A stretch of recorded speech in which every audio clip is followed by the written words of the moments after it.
na balita, nakataas po ang orange heavy rainfall warning dito sa Metro Manila. Dahil po yan sa epekto ng hanging habagat o southwest monsoon. Apektado rin ng orange rainfall warning ang Zambales, Bataan at ilang bahagi ng Pampanga, Bulacan, Cavite at Batangas. Ibig sabihin po, mataas ang banta ng pagbaha sa gitna ng inaasahang matitinding ulan.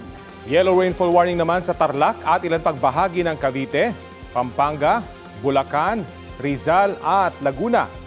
Posible rin ang pagbaha lalo na sa mabababang lugar. Tatagal po ang rainfall warnings hanggang 1:10 ngayong hapon. Binabantayan naman ng Pag-asa ang bagong low pressure area na nasa labas ng Philippine Area of Responsibility. Namataan po yan ng mahigit 2,000 kilometro silangan ng extreme northern Luzon. May medium chance itong maging bagyo pero hindi naman papasok sa PAR. Dagdag ng Pag-asa, walang epekto o impluwensya ang nasabing LPA sa ating habagat. Sa kabila niyan, asahan pa rin ang maulang weekend dahil sa monsoon rains. Base sa rainfall forecast ng Metro Weather, uulanin ng halos buong mainland Luzon, kasama ang Metro Manila at ilang panig ng Western Visayas sa mga susunod na oras. Posible ang malalakas na buhos sa ilang lugar kaya maging alerto sa banta ng baha o landslide.